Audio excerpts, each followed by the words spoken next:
So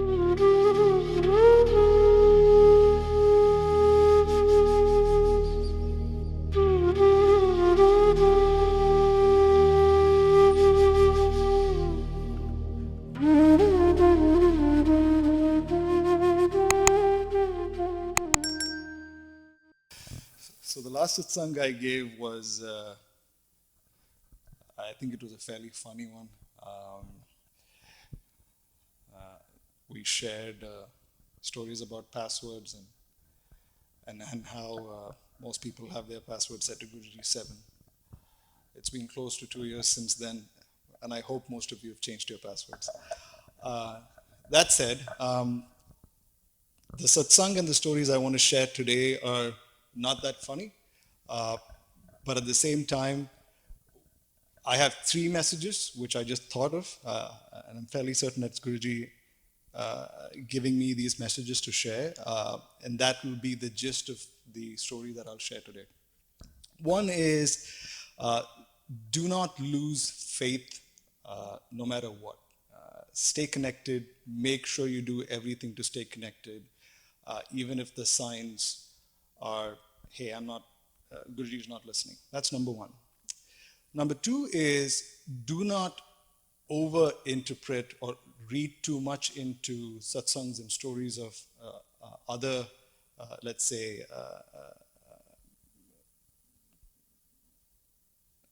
people that come here. I'm not getting the right word. The third is, if you have the opportunity, try to do seva as much as you can. If you have the good fortune of becoming a sevadar, by all means, take it up. Now, with that said, I'll get into my story, and if I veer off, at least you know the core messages that I have to share. So, I want to say sometime in Feb this year. This has been a pretty difficult year for me, my family. Sometime in Feb this year, my wife and I were discussing, hey, we've been in this country for 13 years. We've never gone back to India. We have concerns about visas and what might happen if we go, and if we try to come back, will we get stuck in India, etc., etc. So we never went back to India. We came here in 2009. We never left. I was fortunate enough to travel across the whole of US because I was consulting. So my wife, she saw a dream. She used to read messages about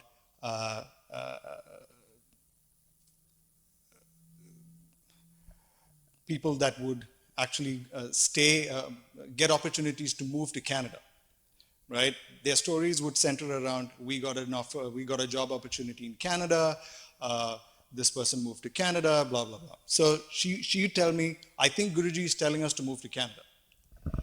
And I'd say, I don't know that it's that easy for us to just up and leave and go to another country.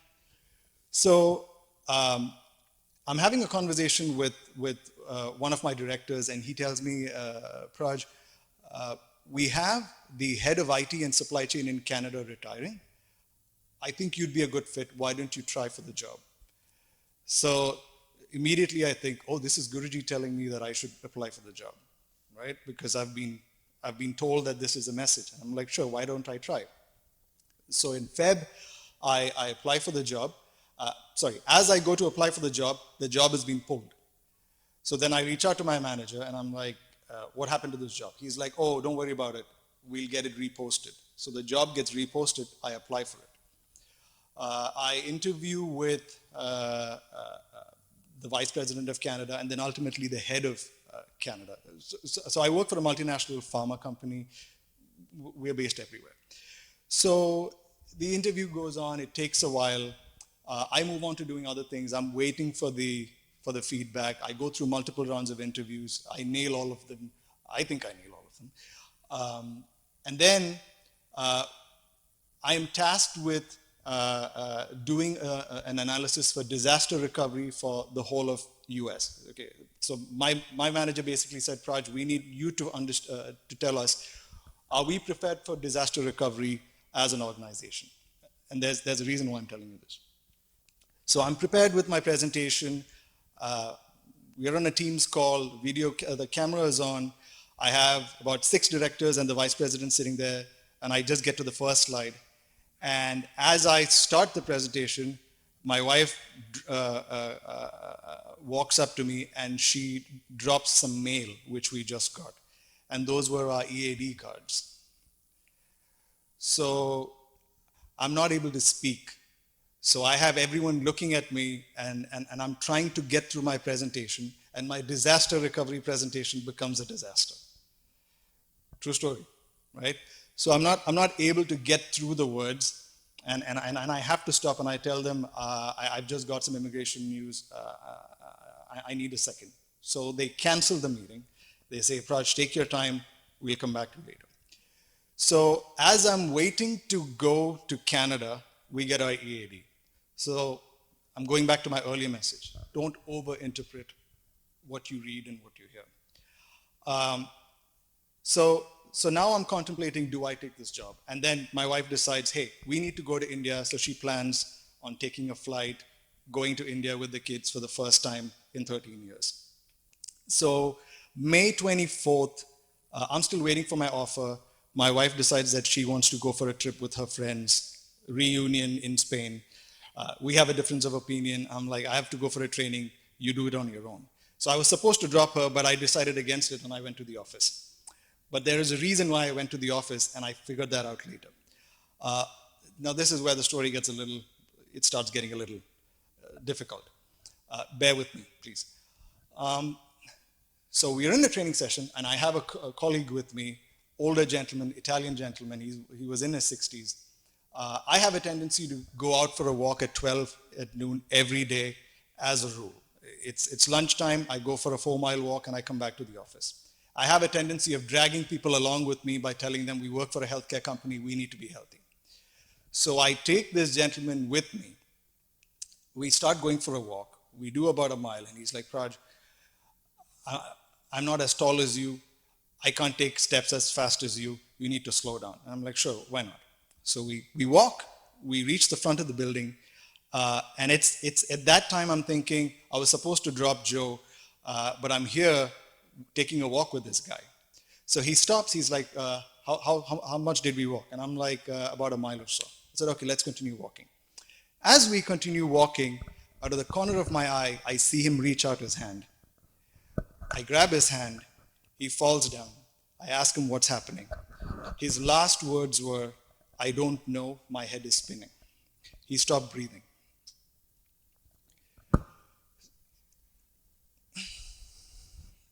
So at this point, I'm trying to kind of, he's a really good friend of mine. He's worked with me for 5 years. So I'm trying to ask him what happened. Are you okay? Someone runs towards me, and he goes red, and then he goes white. And the two people who came running, they're like, lay him flat. Something in my gut tells me I shouldn't be laying him flat because he just went completely lifeless. And I was fairly certain his heart had stopped. So I pull him up, and then he starts groaning. He starts trying to cough through his through whatever he was going through. For some reason, I had the presence of mind to tell people, call 911. We call 911. It felt like a year. The ambulance came. The whole time I'm holding him. He's rested on me, and there's a lady who's trying to do CPR on him. And he's not responding. He's just groaning. They asked me to lay him flat. They rip open his shirt. Apparently, he's had multiple bypass surgeries. They shock him 7 times, and somehow they get his heartbeat back. So I'm standing there and trying to process, did I just kill this guy? Or was I here for some other reason? So they take him to the hospital. I have no one that I can talk to. Obviously, my wife has just gone to the airport. She's about to take a flight. I can't call her and tell her what just happened. I have 2 kids at home. I go to the hospital, and they tell us that it's a good thing you didn't lay him flat because he was choking on his own vomit. So the fact that you kept him up straight is what kind of kept him alive, and he didn't completely pass out. They had to shock him 7 times. So he's under observation. I leave office immediately because I do not want to be in a position of having to explain to other people who are walking up to you and saying, hey, can you tell us what happened, so that they can take that story and then go gossip somewhere else. So I call my boss, I tell him, I'm not coming to the office. Don't ask me what happened. I want to make sure that, his name was Vincent Villa, Vinny. I want to make sure that Vinny comes out of this. So that night, it only gets worse. That night, so I tell my kids that, something has happened at the office. Dada's not going to go to the office for the next few days.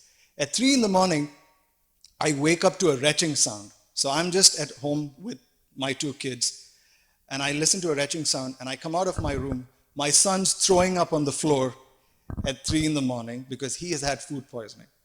So you're thinking, can this day get worse? Can my life get worse? So I work through that. I work with him. I try to kind of process it. I get through the day. And then that week, I got the offer to join as head of IT and supply chain in Canada. And then I talked to my legal team and I said, hey, do you think that there's any problem? And they straight up slam the door and say, Praj, you shouldn't do this because you'd be abandoning your green card. You should not go, but it's your call. So I have to take the hard decision of telling, well, it's a dream job, that I cannot take this job. So I try to get past that. I'm processing this. I don't have anyone. I have to deal with my kids. My wife's not there. I can't tell my parents because my mom has a tendency to cry for everything. So we're waiting on what's happening with Vinny. Next 3 days go by. The conditions are looking bad. And then we get the call that he didn't make it. I have to talk to his wife. And I meet his wife, and the first thing she tells me is, Praj, thank you so much. If you weren't there that day at that time, we probably wouldn't have been able to say goodbye.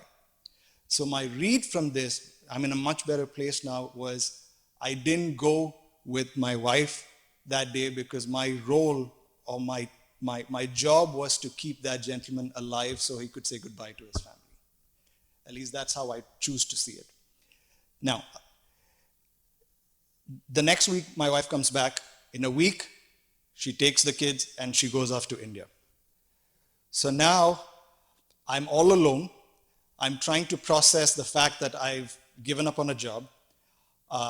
Somewhere along the way, we come to the Guruji's Mandir before they leave, and I hear Monish Uncle's Satsang. He's right here, sorry. Going through a lot here.